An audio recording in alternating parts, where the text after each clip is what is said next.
मानस पुण्य होए नहीं पापा। लिखा ना, सभी लोग बोले चौपाई। मैं प्रमाण दे रहा हूं, कहां लिखा पापा। पापा का अर्थ आप देख लेना रामायण में क्या है। तो भैया पापा और टाटा और बाटा इनमें सब दुनिया बर्बाद करके रख दी। प्रेम से बोलो हाँ। आइए कली करे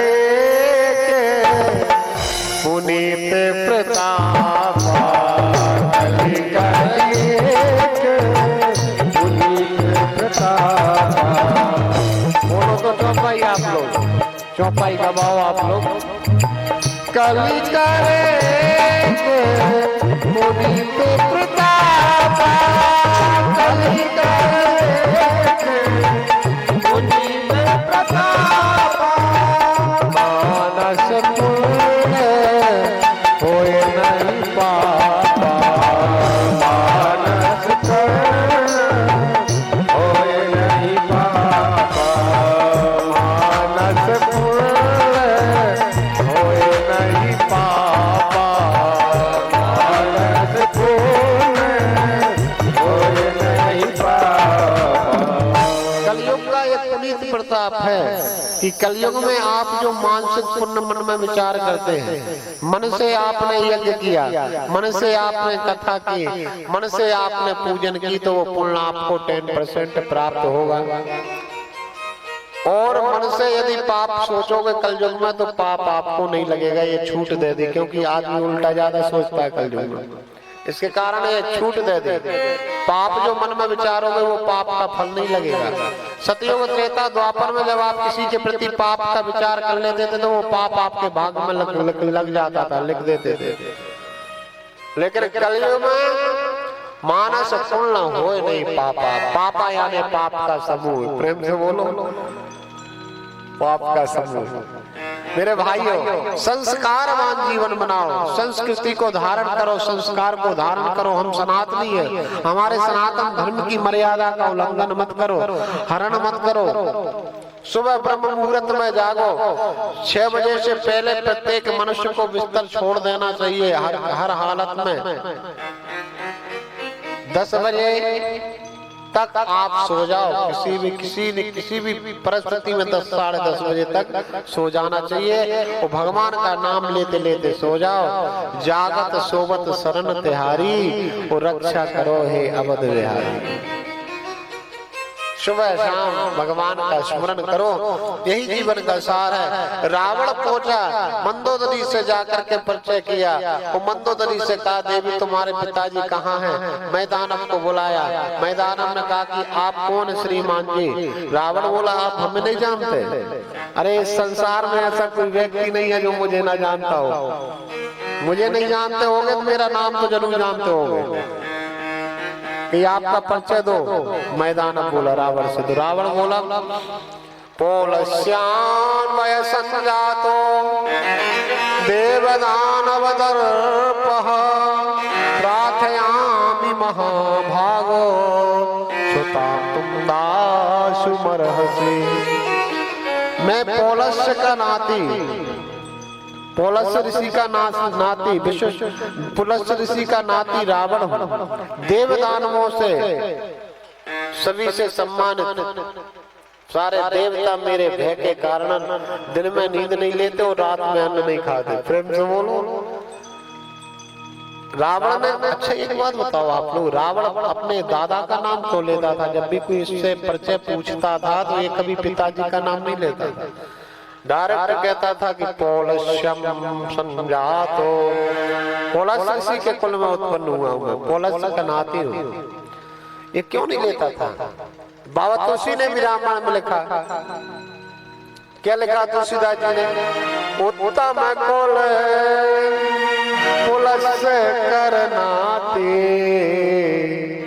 उससे से पूजे बहुमाती। इसने कभी अपने पिता का नाम नहीं लिया। क्यों नहीं लिया? क्योंकि विश्वश्रवा से जीवन में एक बहुत बुरा कर्म हो गया था। विश्वश्रवा बहुत बड़े महात्मा थे, तपस्वी थे, लेकिन एक बार कामासक्ति के कारण इन्होंने और इनकी धर्मपत्नी ने गधे का रूप धारण किया था। आपको पता है कथा, गर्दभ का रूप धारण किया, इसी के कारण रावण के 10 शीशों में एक शीश गधे का था। प्रेम से बोलो। इसके कारण वो अपने पिता का नाम लेना पसंद नहीं करता था कि इतने बड़े तपस्वी होकर के तुमने किस प्रकार से ये निंदित कर्म किया, निंदित भेष धारण किया ब्राह्मण होकर के। ब्राह्मण को तो गधे का स्पर्श भी नहीं करना चाहिए। प्रेम से बोलो। इसके कारण रावण कभी अपने सीधा दादा का नाम लेता था, पुलस्त्य ऋषि का नाती रावण हो। हे मैदानव, मैं आपकी बेटी परम सुंदरी मंदोदरी से विवाह करना चाहता हूँ, इसे मुझे प्रदान करो। मैदानव ने कहा कि भैया इसको ना ही करना, इनकार करना, इसको मना करना, मृत्यु को निमंत्रण देना। और रावण ने स्पष्ट कह दिया था, यदि आप अच्छे से विदा कर दो तो ठीक है, और नहीं तो बाद में अपमानित होकर आप मेरे ससुर बन रहे हैं, और अपमानित होकर विदा करें तो फिर वो आनंद नहीं आएगा रिश्तेदारी में। और आप मुझे जानते हैं, सारा ब्रह्मांड मुझे जानता है कि रावण जिस वस्तु को चाहता है उसको प्राप्त कर लेता है। इसलिए बताओ, मैदान बोले कि ठीक है भैया जी, वो बढ़िया तैयारी की, विदा कर दिया, मोड़ी को विवाह करके वो मंदोदरी को विदा किया है। समय बीता, पुष्पक विमान में मंदोदरी के साथ रावण ने विहार किया अनंत वर्षों तक, और एक पुत्र हुआ। पुत्र जब ये जन्मा है तो उसने जन्मते ही गर्जना की। इसका जन्म हुआ तो बहुत सारे कुत्ते, बहुत सारे सियार, बहुत सारे सियाने सियार रो रहे हैं, बहुत अमंगल हो रहे हैं, प्रकृति हाय हाय कर रही है। और जब ये जन्मा तो उसने ऐसी गर्जना की कि मेघ मेघ के समान गर्जना की, मेघ मेघ के समान गर्जना की, इससे सारा ब्रह्मांड हिल गया। इसके कारण इसका नाम पड़ गया मेघनाद। यही मेघनाद भगवान शंकर के पास में कैलाश गया। माताओं में कैलाश भगवान शंकर की तपस्या करके भगवान शंकर को प्रसन्न किया, और भगवान शंकर से दिव्य शिवलिंग लेकर के आ रहा है। भगवान शंकर से वरदान मांगा इसने कि आप मेरे साथ लंका चलो, लंका में आप सदा रहना, लंका को छोड़कर नहीं जाओगे आप। भगवान ने वरदान तो दे दिया, लेकिन मन में सोच रहे हैं कि मैं लंका में नहीं रह सकता, मैं लंका में नहीं रह सकता, क्या करूं, कैसे इससे बचूं। तो शिवलिंग के रूप में भगवान शंकर साथ में हो गए, और साथ में जाकर के इसको एक जगह पर बहुत ज्यादा तीव्र गति से लघुशंका लगे आई भगवान की माया। और जब लघुशंका लगी, और लघुशंका लगी तो ये देख रहा कि शिवलिंग रखने वाला मिल जाए। और भगवान गणेश जी महाराज अपने पिता की रक्षा करने के लिए ब्राह्मण के रूप में नर्मदा जी के तट पर खड़े हो गए। ये मेघनाथ पहुंचा, और मेघनाथ ने ब्राह्मण के रूप में गणेश जी को शिवलिंग पकड़ाया और कहा, लो ब्राह्मण देवता, मैं अभी आ रहा हूँ, थोड़ा सा लघुशंका करके आता हूँ, और हाथ मुंह धो करके फिर मैं मेरा शिवलिंग ले लूंगा। और जैसे ये गया है, और गणेश जी ने वहीं पे वो शिवलिंग रखा। 2 शिवलिंग लेके आया था, 2 शिवलिंग, और दोनों को रख के नीचे गणेश जी अंदर ध्यान हो गए। ये आया, हाथ पैर धो के नर्मदा जी से लौट के आया कि दोनों शिवलिंग, एक तो इसने उठा लिया, एक तो उठा लिया एक हाथ से, अब दूसरा कैसे उठाए, जैसे तैसे उठा रहा था, और वो शिवलिंग वहां से लुढ़का है और जाकर के नर्मदा जी में पड़ा। बोलो भक्त वत्सल भगवान की जय। और बीच नर्मदा जी की धारा में जाके स्थापित हो गया। तब मेघनाथ ने भगवान शंकर की तपस्या की, और भगवान शंकर ने कहा, हे मेघनाथ, आज मैं तेरी तपस्या से प्रसन्न हूँ, और नर्मदा में के तट पे तूने तपस्या की है, इसके कारण ये तीर्थ आज से मेघनाथ तीर्थ के नाम से विख्यात होगा। दोनों तटों के मध्य में तीर्थ रहेगा। इस तीर्थ में जो भी व्यक्ति आएगा, स्नान करेगा, दान करेगा, पुण्य करेगा, पितृ तर्पण करेगा, ब्राह्मणों को भोजन कराएगा, ऐसे भक्त की संपूर्ण मनोकामना सिद्ध और सफल होगी, और उसके सारे पाप नष्ट हो जाएंगे। ऐसी दिव्य कथा वर्णन करते हुए आगे जाते हैं शूल भेद तीर्थ, बियावान शूल भेद तीर्थ, नर्मदा जी की शूल पाणेश्वर की झाड़ी में बियावान जंगल में स्थित है। ये तीर्थ बड़ा दुर्गम है, बहुत दुर्गम तीर्थ है। शूल पाणेश्वर की झाड़ी में, जहाँ पे लोग बरक के चले जाते हैं, बस में बैठ के चले जाते हैं, झाड़ियों में नहीं जाते। बियावान झाड़ियों में शूल पाणेश्वर भगवान शूल भेद तीर्थ स्थित है। इस तीर्थ की कथा श्रवण करने से मनुष्य के सारे जीवन के पाप नष्ट हो जाते हैं, महान पुण्य की प्राप्ति होती है, महान धर्म की प्राप्ति होती है। आइए, एव एष एव पुरा प्रश्ना परिपृष्टो महेश्वरम राज्ञा चोत्तान पादेनोर्षिदेव समागमे इदं तीर्थं महापुण्यं सर्वदेवमयं परं गुह्याद्गुह्यतरस्थानं नादृष्टं नाश्रुतं हरो। कहते हैं इदम तीर्थम महापुण्यम, इस तीर्थ की जो कथा है राजा, हे युधिष्ठिर, मैं वर्णन करने जा रहा हूँ। इस तीर्थ की कथा श्रवण करने का महान पुण्य प्राप्त होता है, इसलिए तुम सावधान होकर सुनो। और मैं भी आप सबसे निवेदन करूं कि इस तीर्थ की कथा बहुत ही दुर्गम तीर्थ है, बहुत, जिस तीर्थ को सारे देवता, सारे असुर, सारे ऋषि प्रणाम करते हैं। एक काशी से भी, प्रयागराज से भी, काशी से भी श्रेष्ठ तीर्थ है। इसकी कथा बड़ी पुण्यदायिनी है। क्या कह रहे हैं? सर्वदेव मयम परम गुह्यात् गुह्यतरम स्थानम, पूरी नर्मदा जी में सबसे गुह्य स्थान है, गोपनीय स्थान है शूल भेद। इसकी कथा सुन करके मनुष्य को संपूर्ण प्रकार के धर्म की प्राप्ति हो जाती है।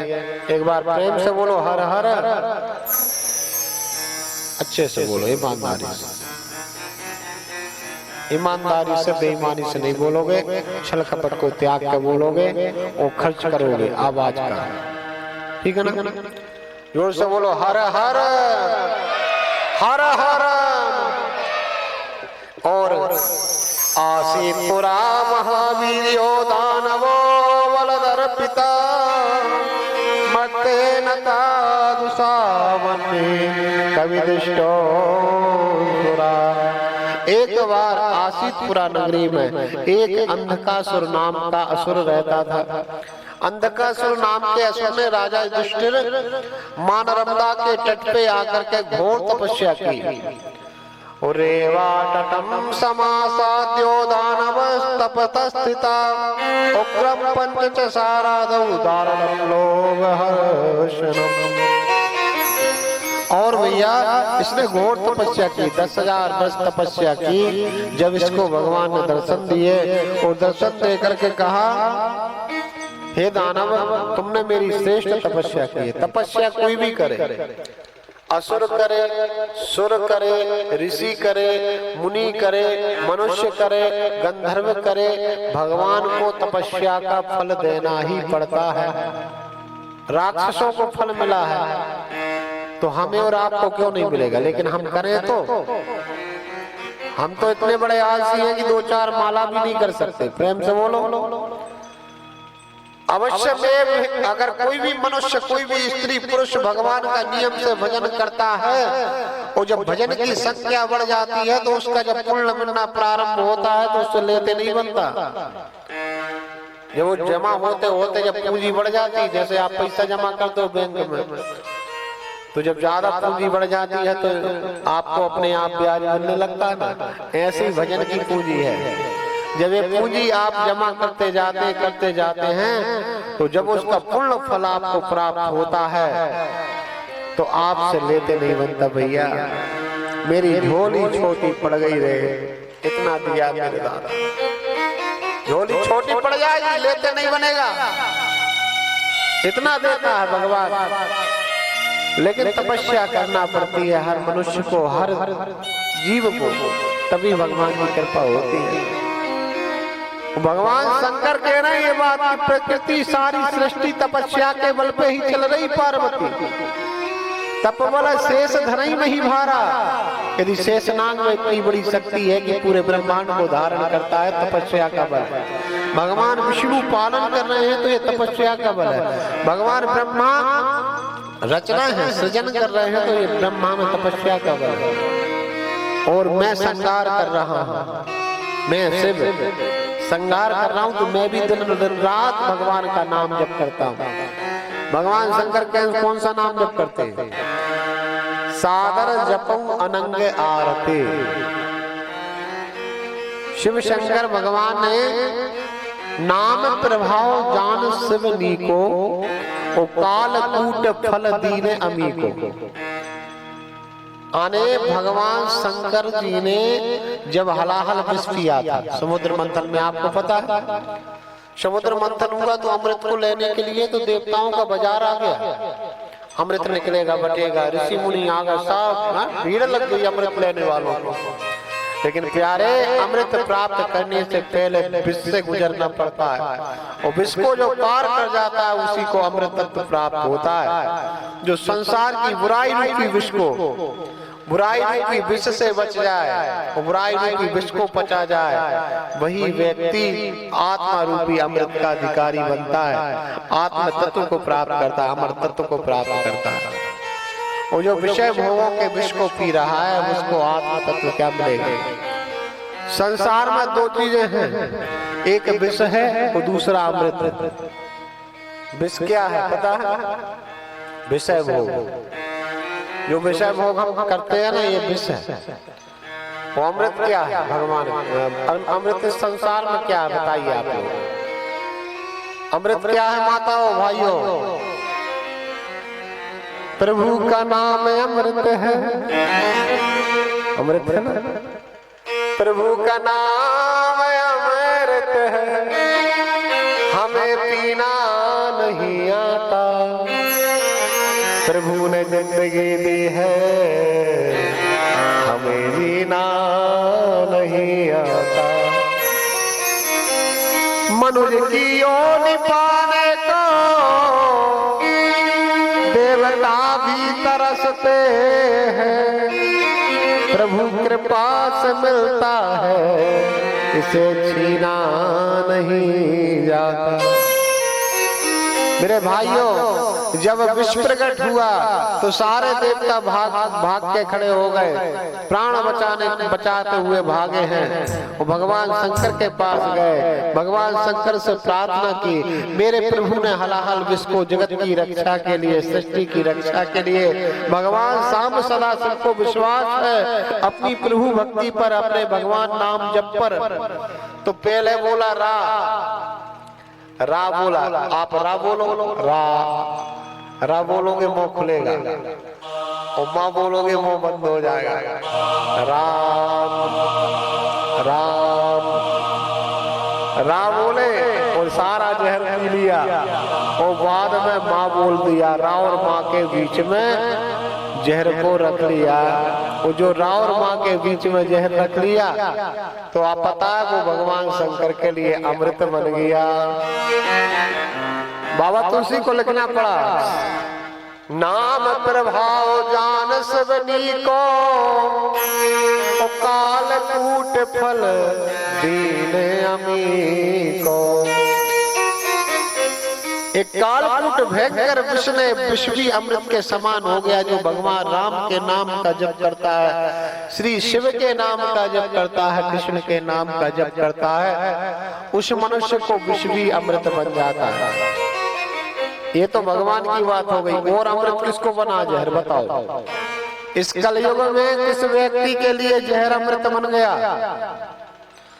जल्दी बताओ आप लोग, किसके लिए बना जहर अमृत? और मनुष्य में कलयुग में जहर पी गई, लेकिन जहर पिया है तो अमृत बन गया। भैया आपको पता है? धन्यवाद। कौन बोल रहा है? बहुत बहुत धन्यवाद।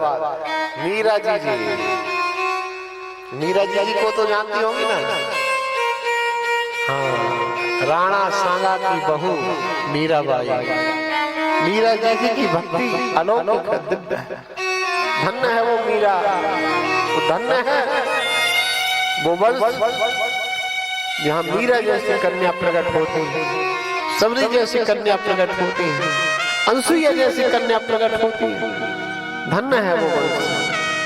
मीराबाई को जगन्नाथ का प्रसाद बनाकर जगन्नाथ के पंडा के हाथ में वो कालकूट भयंकर विष पीने के लिए उसने राजा ने भिजाया इसके देवर में। वो पंडा बहुत रो रहा है कि मीराबाई जैसी भक्त जिसको भारत के सब लोग जानते हैं, सारे भक्त जानते हैं, मुझसे ऐसा पाप करवा रहा है राजा। मीराबाई के हाथ में जैसे भैया वो कटोरा दिया तो मेरे भाइयों मीराबाई ने देख लिया पंडा रो रहा है, आंखों से अश्रु आ रहे हैं जगन्नाथ जी के पंडा के। वो बोली नहीं पंडा जी मेरा हो भाग्य जो जगन्नाथ ने मुझे अपना चरणामृत भेजा है। धन्य है भगवान जगन्नाथ की मीराबाई के घर में बैठे बैठे चरणामृत भेज दिया। और ऐसा कह के मीराबाई ने सारा हलाहल विष पी लिया। और मीराबाई गिरधर गोपाल के पागल भजनों को गाते गाते नाचती रही। कुछ नहीं पड़ा, कुछ नहीं हुआ। जाको राख साइया मार सके ना कोई, उबार ना बांका कर सके जो जग बेरी। मेरे भाइयों सेमे की चाप बहुत सुंदर बात कही है। कालकूट फल दीना मी को, मीरा को अमृत बन गया। तो भगवान की जब कृपा होती है तो गोपद सिंधु अनल सित लाई, है ना, समुद्र गोकुर के समान छोटा हो जाता है, अग्नि शीतल हो जाती है, जिस विष अमृत हो जाता है, शत्रु मित्र हो जाता है। इसलिए भैया मेरे भाइयों ये सब बातें हैं। आप सब लोग भगवान का नाम में बड़ी शक्ति है। विष को अमृत बना देता, अग्नि को शीतल बना देता। श्री राधा बोलो नर्मदा मैया की जय। विष को अमृत बना देता। भगवान की कृपा जिस पे होती है उसको कोई मार नहीं सकता। एक चौपाई और बोलेंगे, इसके बाद हम कथा में तपस्या की शक्ति देखिए, नाम भजन की शक्ति देखिए। प्रेम से बोलो हर हर नर्मदे। सेमे की चाप सकऊं कोई तासो, सेमे की चाप सकई कोई तासो, सेमे की चाप सकई कोई तासो, सेमे की चाप सकई कोई चाप। बड़े रखवार बड़े रखवार बड़े रखवार बड़े रखवार बड़े रखवार रमापति दासो, लेबे की चाप सकई कोई दासो, लेबे की चाप सकई दासो। जिस प्रकार से भगवान जिसकी रमा के पति नारायण रक्षा कर रहे हो उसको संसार में कोई मार नहीं सकता। विष अमृत हो जाता है, शत्रु मित्र हो जाता है, अग्नि शीतल हो जाती है और समुद्र गोकुर के समान छोटा हो जाता है। इसलिए भैया भगवान की राक्षस अंधक ने साधना की। भगवान शंकर की 10,000 वर्ष तक नर्मदा तट पे खड़े होकर के संत का सुनने तपस्या की। भगवान शंकर प्रसन्न हो गए, दर्शन दिया।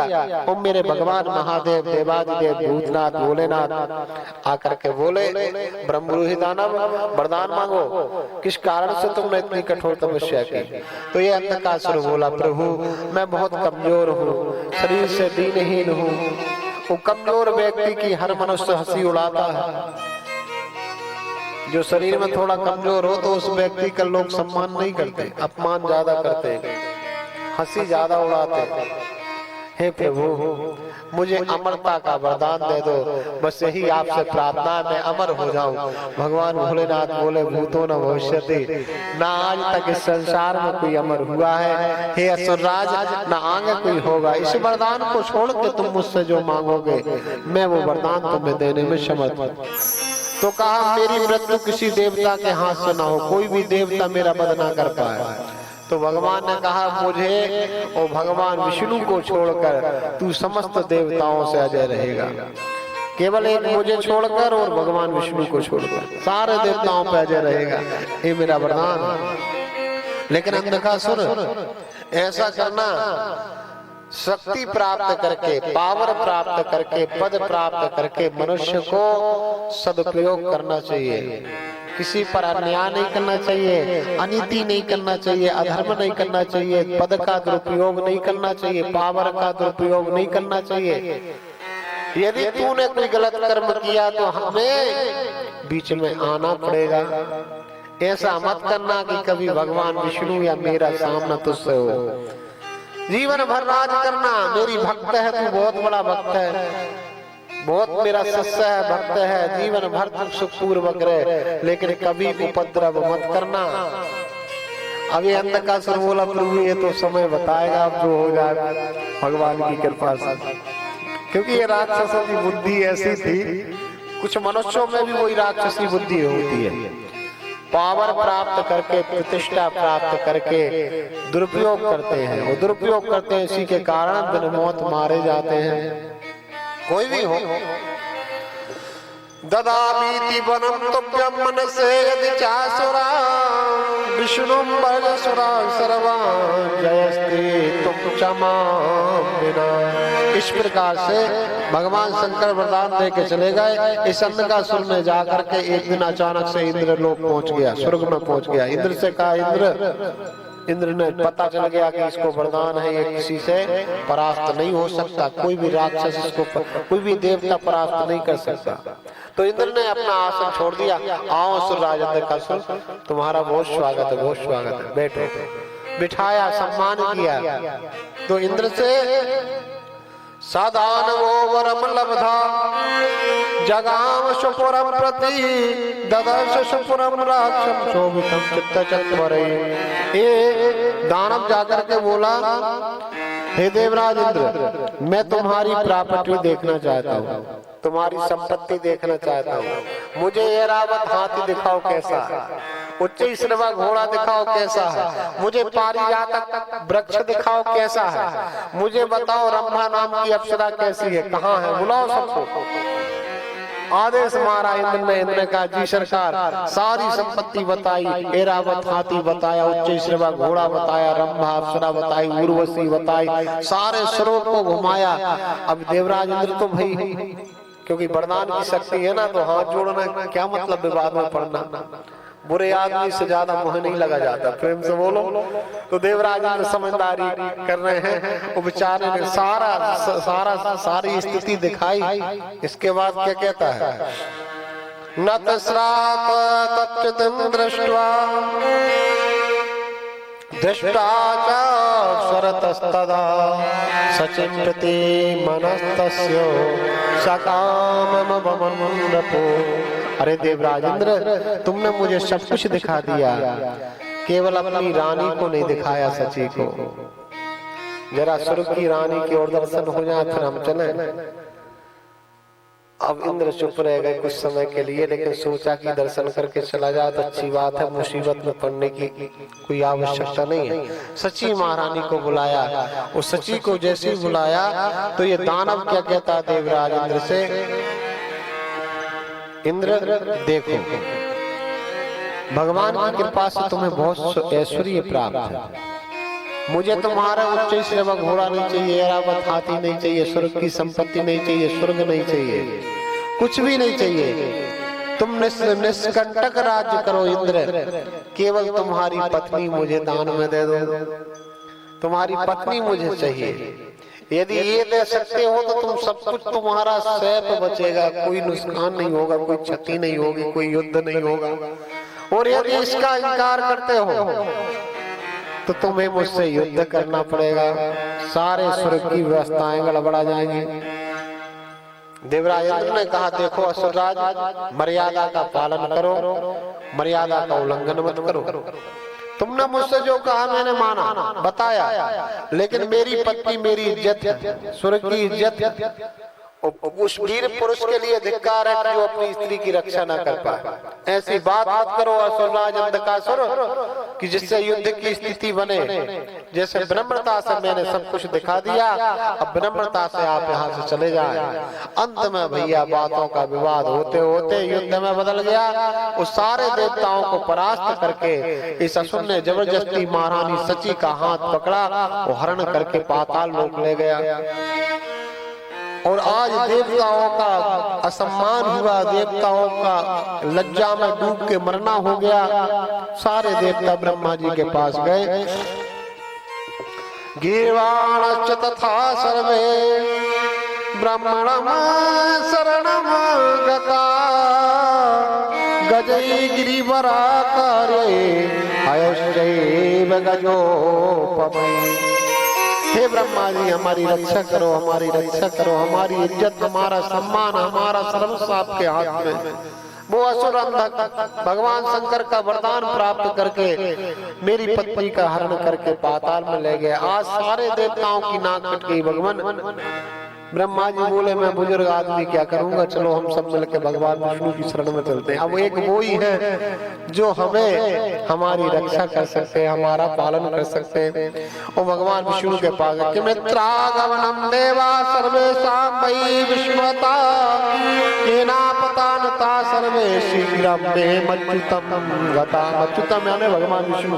सारे देवता ब्रह्मा जी को आगे करके पहुंचे और भगवान विष्णु के दरबार में जाकर के सारी विपत्ति सुनाई और अंधक के सारे अत्याचार को सुनाया। भगवान विष्णु ने कहा आप लोग चिंता मत करो, मैं अभी जाता हूँ, जाकर के उस पापी को उसके किए कर्म की सजा देता हूँ। और भगवान विष्णु पहुंचे अंधकासुर के पास। हे मुक्ता सदा सर्वे ब्रह्मणा तदनंतरम ब्रह्मणा ते पुरस्कृत्यो धर्म की रक्षा के लिए, संस्कृति की रक्षा के लिए, देवताओं की रक्षा के लिए भगवान बार बार अवतार लेते। आज भगवान विष्णु ने जब देवताओं की इस प्रकार की स्थिति सुनी तो भगवान विष्णु की भुजाएं फड़क पड़ी और नीचे पाताल लोक में पहुंचे। अंधकासुर को ललकारा। अंधकासुर से कहा अंधकासुर भगवान शंकर ने तुझे जो शक्ति दी है इसका सदुपयोग कर, लोगों का सहयोग कर, लोगों का दुख हर, लोगों का कष्ट हर, लोगों की मदद कर। यदि लोगों का अच्छा करेगा, परोपकार करेगा तो लोग तेरी भगवान मान के पूजा करेंगे। यदि तूने इस शक्ति से बुरा किया तो तेरा विनाश हो जाएगा। अंधकासुर बोला विष्णु मैं तुम्हारा इंतजार कर रहा था, मैं जानता हूँ तुम देवताओं के शुभचिंतक जरूर आओगे। तुमने आज तक बहुत सारे असुरों को मारा है, लेकिन उन असुरों को मारा वो सब असुरियां थी, असुर नहीं थी। आज तुम्हारा सच्चे नर से पाला पड़ा है। आज विष्णु मैं सबका बदला लूंगा। जितने राक्षसों को तुमने मारा है, जितने असुरों को मारा है, आज तुझे काल के गाल में भेज दूंगा। भगवान विष्णु बोले अच्छा तेरे मन की बात पूरी कर ले।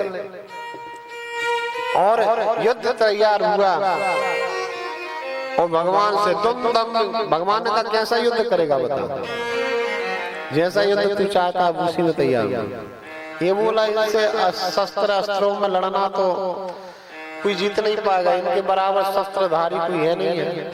इसलिए बोला मैं तो द्वंद्व युद्ध करूंगा। कोई शस्त्र से, न गदा से, न चक्र से, न तीर धनुष्मान से, मैं तो द्वंद्व युद्ध करूंगा हाथों से, कुश्ती। प्रेम से बोलो। भगवान ने कहा ठीक है, जल में लड़े, थल में लड़े, आकाश में, जमीन पे, सब में लड़े। अंत में भगवान ने आकाश से उठा के जब इसको नीचे पटका और जब नीचे आके पड़ा तो समझ गया कि ये सर्वशक्तिमान है। अंगली बार यदि इन्होंने एक घूसा मेरे मार दिया तो प्राण अंत हो जाएंगे। इसलिए चरण पकड़ लिए और अनेक श्लोकों में भगवान विष्णु की प्रार्थना करने लगा। अनेक प्रकार से कि हे शांताकारक, हे भुजगसेनम, हे पद्मनाभम, हे समस्त देवताओं के रक्षक, हे पालनहार, हे तारनहार, मेरी रक्षा करो, मैं आपकी शरण में हूँ। अब शरण आए मरण होता नहीं है। भगवान इसकी प्रार्थना से प्रसन्न हो गए। अब बताइए, वो बोले हे दानव मैं तेरी भक्ति से, तेरी स्तुति से अति प्रसन्न हूँ, वरदान मांगो। एक वरदान श्रीमान जी और दे लगे। प्रेम से बोलो। हनुमान वैसे ही शंकर जी ने वरदान दे के रखा था। ये बोला कि आप तो मुझे ये बता दो कि मुझे युद्ध में संतुष्ट कौन करेगा। आप तो बहुत ज्यादा शक्ति है आपके अंदर, मैं आपसे नहीं लड़ सकता, मेरी संतुष्टि हो जाए युद्ध में, बस यही वरदान दे दो भगवान विष्णु, एक बार संतुष्ट हो जाऊं लड़ते लड़ते। तो कहा बस मेरे बाद भगवान शंकर है, वो तुझे संतुष्ट कर देंगे युद्ध में। कब उनसे मैं कैसे लड़ूंगा, वो तो मेरे भगवान है, उनने तो मुझे शक्ति दी है, वो मुझसे युद्ध नहीं कर सकते, मैं उनका शिष्य हूँ, उनका भक्त हूँ। का वो करेंगे, मैं बताता हूँ उपाय कैसे करेंगे। का कैसे करेंगे, भगवान विष्णु ने कहा तू जाके कैलाश को उठा कहला दे, और जब उनके भजन में भंग होगा तो वो आकर के तो ऊपर डायरेक्ट आक्रमण करेंगे। और इसने जाके गया, और यदि तिष्ठोमि देवो वरं दास्यामि चेप्सितं तदा दयश्च मे देवं युद्धं परम शोभनम्। अच्छे युद्ध का वरदान मुझे दो, अच्छे से लड़ सकूं। भगवान ने कहा तथास्तु, चला जा बेटा, तुम गुरु चेला लपटते रहे। और सची मैया को लेकर के भगवान विष्णु वापस गए, और यहाँ पे ये गया कैलाश को उठा कर कहलाया। भोलेनाथ से माता पार्वती बोली लगता है संसार का अंत आ गया प्रभु, कैलाश हिल रहा है, महाप्रलय होने वाला है। भगवान शंकर बोले महाप्रलय नहीं होने वाला, ये हमारा चेला है, हमसे शक्ति लेके हमको युद्ध के लिए ललकार रहा है। और उठाया त्रिशूल, जैसे दबाया कैलाश स्थित हुआ, तो जाकर के नीचे कैलाश के पहुंचे। अरे दानव दुर्बुद्धे, मुझसे शक्ति प्राप्त करके मुझे युद्ध के लिए ललकार रहा है। तो कहा भगवान वो कौन से लड़ूं, अब भक्त भगवान ही से लड़ सकता है ना। और दोनों में युद्ध हुआ है भयंकर। भगवान भोलेनाथ क्रोधविष्टेन देवेशा संयोगे देव ससुना कक्षोण कोहरे चित्वा बंदे नाकृत्य पीवता। भगवान शंकर को इसने ऐसे दबा लिया, आप लोग कुश्ती लड़ते हैं तो पहले ऐसे हाथ के नीचे दबा के भगवान शंकर का जो सिर मसका, तो भगवान शंकर मूर्छित हो गए। मूर्छित जब होकर भगवान गिरने लगे तो इसने अपने हाथों में झेला, और झेल करके रोते हुए विलाप करते हुए, मैं कितना पापी हूँ, कितना अधम हूँ, जिस भगवान ने, जिस भोलेनाथ ने मुझे शक्ति दी, मैंने उसी को आघात कर दिया, उसी को मूर्छित कर दिया। ऐसा ले जा करके रोते हुए और भगवान को अपने सिंहासन कैलाश में रख के लौटने लगा। भगवान की मूर्छा खुली, उनने कहा रे पापी दानव खड़ा रह। इसने बहुत पश्चाताप किया है, रोने लगा था जब भगवान शंकर मूर्छित हुए थे। क्या कहता, हा हा कष्टम कृतम मेधो दुष्कृतम पाप कर्मणा किम करोति कथम कर्मो कस्यते शमेशुरा। मैं बड़ा दुष्ट हूँ, मैंने अपने भगवान को कष्ट दिया, मेरे कारण प्रभु को कष्ट हुआ। और ऐसा कह के रोते हुए जब लौटा, भगवान जागे, उल्ले के त्रिशूल इसकी तरफ भागे, और भगवान शंकर ने इसके त्रिशूल अपना वार किया है और छेद करके इसको घुमा दिया। घुमाया तो इसके शरीर के जहां जहां पे रक्त बिंदु पड़े, वहीं वहां से एक एक शस्त्र लेकर एक एक अंधकासुर प्रकट हो गए। हजारों अंधकासुर हा हा करके वो भगवान शंकर को घेर लिया। लेकिन भगवान शंकर रणधीर है, भगवान शंकर घबराए ना। ये जब एक अंधकासुर ने सारे देवताओं को परास्त कर दिया, अब तो हजारों की संख्या में अंधकासुर प्रकट हो गए। भगवान शंकर ने बिल्कुल नहीं घबराए, तत्काल जो है माँ भगवती चामुंडा का ध्यान किया। देवास्नासमता दुर्गा चामुंडा भीषणा आयाता भीषणा तारा नाना युद्ध विराजिता। हे दुर्गा, हे चामुंडा, हे भद्रकाली, मेरी सहायता के लिए प्रकट हो। तत्काल माता भद्रकाली, भगवती दुर्गा, कालिका, चंडिका सारी शक्तियां प्रकट हो गई। वो माता दुर्गा शीश काटती जाती, वो भद्रकाली रक्त पीती जाती। सारे अंधकासुर को, जैसे रक्त बीज को भगवती दुर्गा ने संहार किया था, ऐसे ही आज अंधकासुर का सारा रक्त पान कर गई भद्रकाली। और भगवान शंकर ने इस पापी का अंत किया। अब अंत किया है तो उनका जो त्रिशूल है उस असुर के रक्त के कारण तेजहीन हो गया। भारत के सारे तीर्थों में भगवान शंकर ने इस त्रिशूल को स्नान कराया, लेकिन त्रिशूल में कहीं भी तेज नहीं प्राप्त हुआ। किसी भी तीर्थ में, सारे तीर्थों में गए, एक एक करके सारे तीर्थों में भगवान शंकर अपने त्रिशूल को स्नान कराने गए, लेकिन वो शक्ति, वो तेज, ओज वापस नहीं आया। तब भगवान ने नर्मदा जी की परिक्रमा की। भगवान शंकर ने, मेरी माताओं बहनों, नर्मदा जी की परिक्रमा सबसे श्रेष्ठ परिक्रमा है। भारत की परिक्रमा के बाद एक ही नदी है भारत में जिसकी परिक्रमा लोग करते हैं। भगवान शंकर ने परिक्रमा की, अमरकंटक से प्रारंभ की। वो जैसे ही सारे घाट घाट पे स्नान कराते गए, वो जहाँ शूल भेद तीर्थ में पहुंचे और जो शूल को, त्रिशूल को स्नान कराए, त्रिशूल चमचमाने लगा, जैसा कहते था, बोलो शूल भेद तीर्थ जय। और आज भगवान शंकर ने कहा कि भारत के समस्त तीर्थों से श्रेष्ठ ये शूल भेद तीर्थ है। तो भगवान ने वहीं पे अपना शूल गड़ा दिया, त्रिशूल गड़ाया, इसके कारण शूल भेद नाम पड़ा। वो वहीं पे अड्डा जमा लिया। भगवान शंकर की तपस्या को देख करके भगवान विष्णु ब्रह्मा जी पहुंच गए, सारे देवता पहुंच गए। उस सब ने अनंत वर्षों तक इस महातीर्थ में स्नान किया, तपस्या की। उसी दिन से इस तीर्थ में स्नान करने से 33 कोटि देवताओं की पूजन का फल प्राप्त होता है। सुंदर, समस्त तीर्थों का राजा तीर्थ है। इस तीर्थ से बड़ा कोई तीर्थ नहीं है भैया। और ये तीर्थ मां नर्मदा के तट में बड़ा दिव्य अमृतमय तीर्थ है। इस तीर्थ में रह करके भगवान शंकर ने वास किया। और भगवान शंकर वरदान दे के गए कि जो शूल भेद तीर्थ में अपने पूर्वजों की अस्थि डाल देगा, अस्थि जो हम लेके जाते हैं ना गंगा जी इलाहाबाद, यदि इस तीर्थ में जाके आपने अस्थियां डाल दी तो सीधा कैलाश को जाएंगे आपके पूर्वज। प्रेम से बोलो भक्तवत्सल भगवान।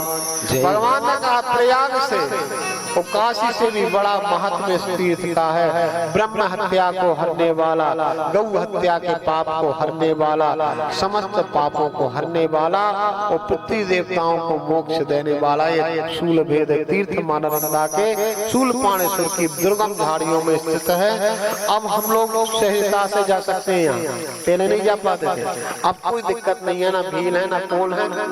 लेकिन आप लोग नर्मदा परिक्रमा जाएं तो टाइम लेके जाएं, घर से फ्री होकर जाएं, भगादड़ी ना करें। वो घर की याद तो बिल्कुल ना करें, ठीक है ना। जो हमारे मरने के बाद हमारे साथ में जाए, साथ में रहे, वो अपना है। वो मरने के बाद जो यही रह जाए वो एक क्या है, सपना। वो सपने अपने नहीं होते। प्रेम से बोलो, ठीक है ना।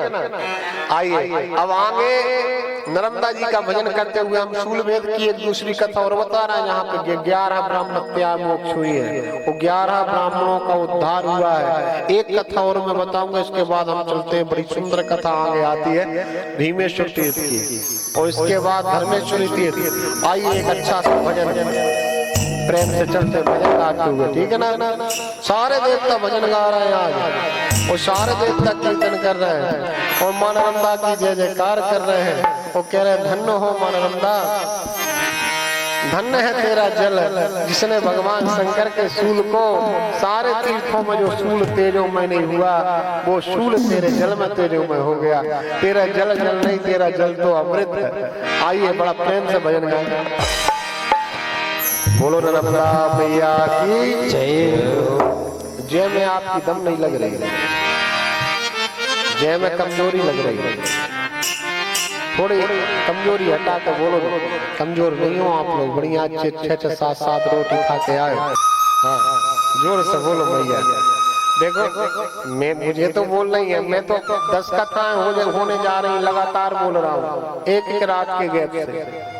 लेकिन माँ की इतनी बड़ी कृपा है ना कभी गला लगता, ना कभी कुछ होता, और एक नई ऊर्जा रोज सवेर प्राप्त होती है। आप लोग सब लोग जोर से जयकारा बोलो, बोलो नर्मदा मैया की। अब आइए, तालियों की सेवा करते हुए कैमरा चल रहा, और इसलिए आप सब लोग धन्य हैं। आइए, हमारे बीच में हरिशंकर जी जायसवाल पूर्व विधायक पधारे, बहुत बहुत स्वागत उनके साथियों का, आप सभी अतिथियों का बहुत बहुत स्वागत है। आइए एक बार मैया का सुंदर सा भजन, और हमारे क्षेत्र के मुखिया हैं, मुखिया रहे तो आज वो आ गए तो कार्यक्रम ये समझ लो कि कोई क्षेत्र का मुखिया आ जाए तो पूरी सिग लग जाती। प्रेम से बोलो। तो मैया नर्मदा की कृपा से जायसवाल जी भी आज पधारे, बहुत बहुत स्वागत है। अरे मीठे रस से भरोरी,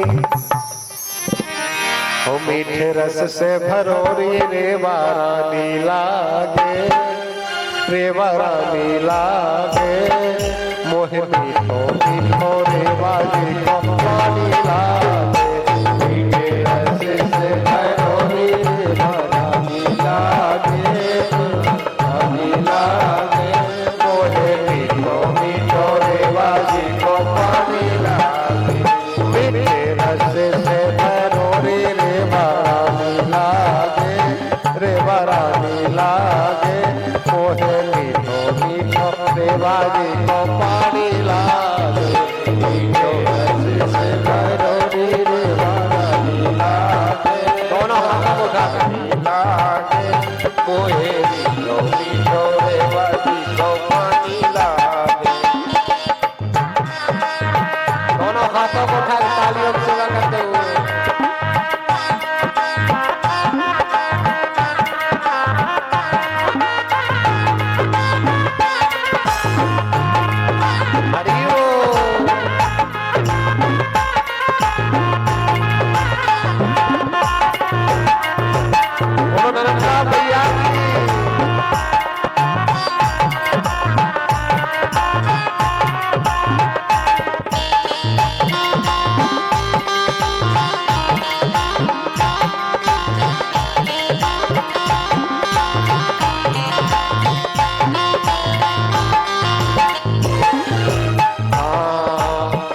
कट से चली मायरे बा कल कल करते जावे, अमर कंठ से चली मायरे बा कल कल करती जावे, अमर कंठ से चली मायरे बा कल कल करते जावे, अमर कंठ से चली मायरे बा कल कल करती जावे, साधु संत और देवी मैया के नाम गावे, साधु संत और देवी मैया तेरे नाम गावे, रेवा नाम में सफल जय हो, रेवा नाम में सफल जिंदगानी लागे, जिंदगानी लागे,